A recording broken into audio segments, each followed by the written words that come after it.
When I was in high school, I wanted to do something different with my life. It had to look like teaching. Sometimes my mind was scattered all over the place. I wanted to be even in aviation because my brother was a pilot and his dad was a pilot. It literally had changed my life. But there was a couple things that happened even previously to that even caused a more significant change in my life that would dominate my life up until now.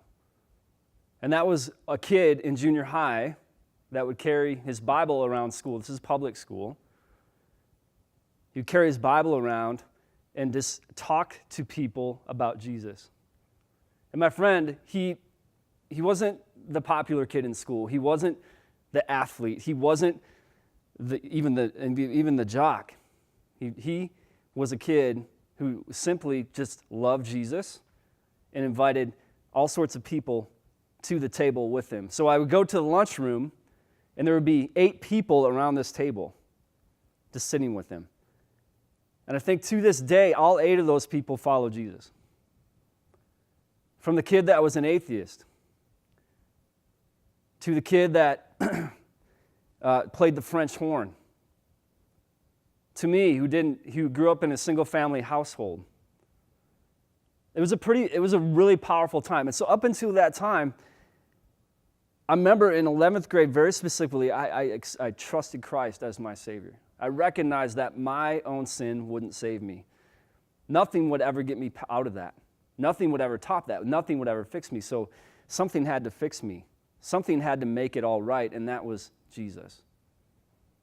I remember walking up during a crusade. An evangelist had come through town, and his name was Dave Reaver. And I remember just really feeling that tug to walk up that aisle and trust Christ. Now, from that point, I knew like something had been working in my heart. Something had been shifting me and changing me and working me. And so the Spirit of God was just like a knife, just gutting me in and out. And what I wanted to do from that point forward was ministry and mission. I had no idea what that looked like. I just knew I wanted to go do something. I'd been on a couple trips. I'd been to Ukraine. I'd been to Mexico serving in some sister church relationships that we had. I went to, after school was done at high school, I went to 2 years of community college.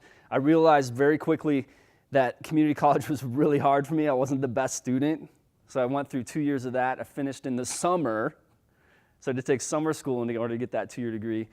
And even at that time, I was trying to still figure things out. And I worked at a camp in the Rockies at 10,000 feet. So I was trying to really dive in and figure out what I'm going to do with my life. So I served at a camp in the Rockies for 10 months.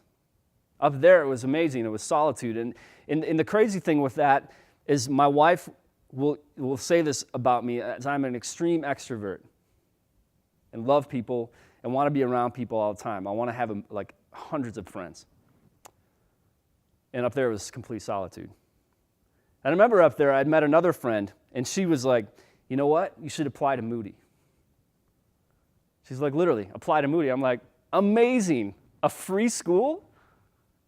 Still didn't know what I wanted to do. I applied to Moody. So I got to Moody and was there, and I started off in education, eventually moved over into urban ministry, and loved it. And after we were done, I still didn't know what to do. So I threw out a fleece, in a sense, right? I was like, I can either be a youth pastor or I can be a worship pastor. So I threw up both. And we ended up in this small town in Minnesota for 10 years as a worship pastor. My wife, lovingly by my side, sacrificing a lot of her even ambitions and dreams so we could raise a family and get after it. She's a saint. And it was during that time when we were just starting to figure things out. We weren't even making much money, and I picked up a camera for the first time, and it was because of my wife. She introduced me to it. She said, we both kind of realized that I wasn't going to make that much money in this life if I was going to continue to be a pastor, so we needed to have some secondary income. And she taught me the camera. She taught me photography. She taught me everything I knew. And so we fast forward out of Winona. We had left Winona, spent a year in Michigan serving at a church with some friends there, and then we moved to Chicago. And in some ways, during that 10 years, I was living this life of still not knowing what I wanted to do. I was a pastor, but somehow this DNA that was formed in me back with my buddy I sat at the junior high table, it was relentless on me. I felt this burden to continue to love on people, to continue to meet people who just didn't know Jesus. And that did know Jesus. I just wanted to be around tons of people. And so we moved to Chicago, and everything falls apart. I lost my job as a pastor. Everything changed in an instant. Our life was different. My identity that had been that for 10 years of sacrifice and working in the church was different. So the only thing I knew to do at that point was pick up a camera and even pick up a mobile phone, and I started taking pictures. I met hundreds of friends through Instagram in Chicago, and I grew a following on Instagram of friends, of people that I could reach out to in any city that we wanted and just to meet people. And so this platform changed. My identity was starting to kind of, even my work identity was starting to be a bit reformed.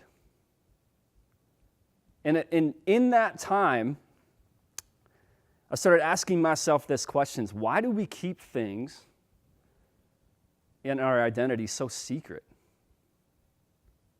You see, the struggle for me for so long was I wanted to pastor. I love pastoring. I love people. I thought that's what I needed to do. But the reality is I really wanted to love on all sorts of people from all walks of life. And in some ways, in the church, that was difficult for me to do. Because as a pastor, you're called to shepherd and love on that flock. And in most cases, you're supposed to spend 80 to 90% of your time to do that. Well, the problem with that is that doesn't leave you much room outside of that to even hardly be with your family. Or even more, let alone trying to hang out with people in the neighborhood and outside. It's difficult. So during my last year, when I was in my pastoral work, I met a guy. His name was Larry. I want to tell you about Larry because this is such an important part of the story. And I believe this point in my life was this was that pivotal moment where things changed, and I realized that God did not have for me that work anymore, which was the pastorate. So I met Larry through a Craigslist ad. My first guitar I bought at Moody while I was at Moody. We were serving up on the north side. I loved it. But I always wanted this other guitar that a friend of mine had played for me. So I finally found it. I was looking through eBay. I was looking through Craigslist, trying to figure out where this thing is. And you'd see him pop up once in a while. And here it was. It was down in Chesterton, Indiana. Larry and I, he was the owner of this guitar, decided to meet halfway. And I remember going to see him that day, and I brought some cash with me. I borrowed another instrument, and I met him. Larry was a country singer. He wrote his own music. He was a guy that in his music, you could tell he was always searching for something. He was asking the questions that you guys just dream of hearing, wanting to answer. Where am I going to go? I'm searching for something. And so that day, we couldn't agree on a price. And we both literally walked away from each other. About a month later, I emailed him back and I said, Larry, I love that guitar. Do you still have it? I was wrong on the price. I'll come and get it from you right now. He's like, nope, I sold it to someone else. And that was it. It was a one-line email. It's like, oh, yeah, he's a little upset with me. So 2 months later after that, I get an email from him, and he says, Craig, I still have the guitar. And he's like, I didn't sell it to you for two reasons. One is I really liked how it sounded, and two, you lowballed me. And I was like, why are you even emailing me right now? I don't deserve this. I would soon find out. See, Larry wasn't keeping his secret, right? Larry had just told me in a phone call that he had terminal stage 4 lung cancer. He was going to die. And in that first phone call, he was asking me all sorts of questions because he knew at that time in my life I was a pastor. And I talked to him on the phone for a little bit. But more so, my son and I, we picked up a Bible. We went down and drove back to Chesterton. Drove to his place this time, not halfway. Met with him and his son in a restaurant. And we sat down and we talked to him about Jesus. We talked to him, where he might go at the end of his life. We shared the gospel with him. And so Larry, he was just wide-eyed, wondered. He just couldn't believe this. And we talked about trying to get him to Chicago to play a show. We wanted to get some more time together. But a few months later than that, I get a call from him at about 10 at night on a Monday. And he sounded very, I don't know how to explain it. I've never talked to a dying man up until this point. But there was a lot of distress in his voice. There was this, it's not even anticipation, but this in his voice. He just didn't know how much time he had left, but he knew it was coming fast. And I said, Larry, how much time do you have left? He's like, I have about a week. And I said, okay, I'm going to try to get down there in 24 hours. So I told him that. The next morning, he passed away. He was gone. I didn't know what to do. At that point, what happened? Who had the last conversation with him? Who's talking to you about Jesus when he's on his deathbed? So my son and I, we drive down to the funeral, and we get there, and we meet all sorts of people. Everybody's like, "Oh, you got this guitar," because everybody else wanted it. I'm like, "Yo, I bought it from him, right?" So we sit down for the funeral, and this woman gets up to talk about it, give the eulogy, and minister to us and all that. And at one point, she said during the talk, she said this: I'm not allowed to talk about the end of his life and what he said because of confidentiality. I wanted to get up and scream. I wanted to say, he's dead. It doesn't matter. Let him, please talk. I want to know. I want to know what happened to him.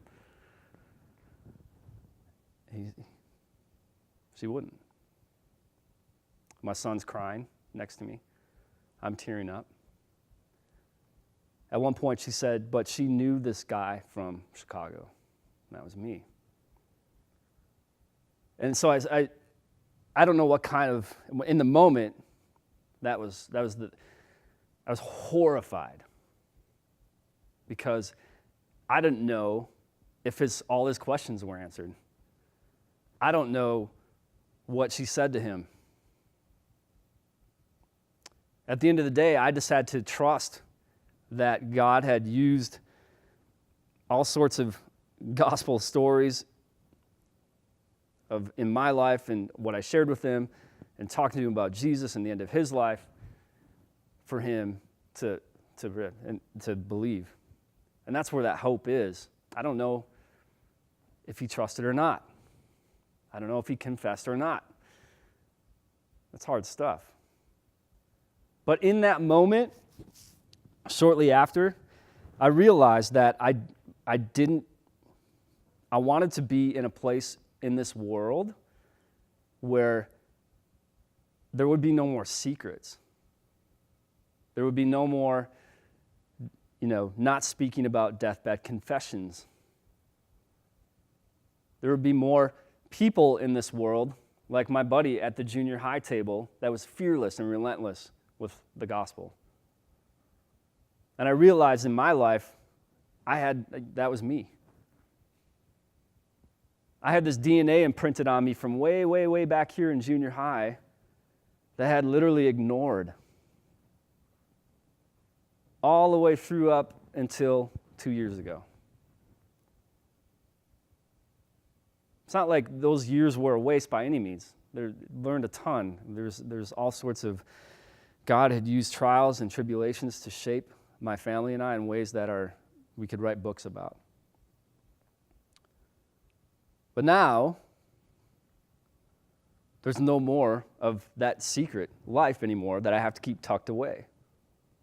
Because now I have a platform and an opportunity to live amongst people every day in the marketplace and talk to them about Jesus and share the story of Larry.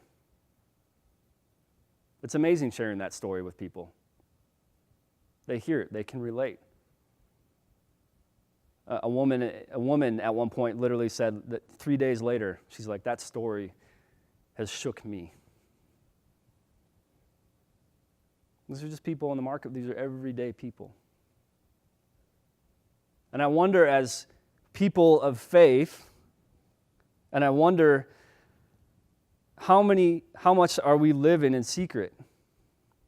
How much are we keeping these dreams or keeping these stories tucked back here to not share with everybody? Are we doing that? My guess is we do it more than we think. Whether you are doing professional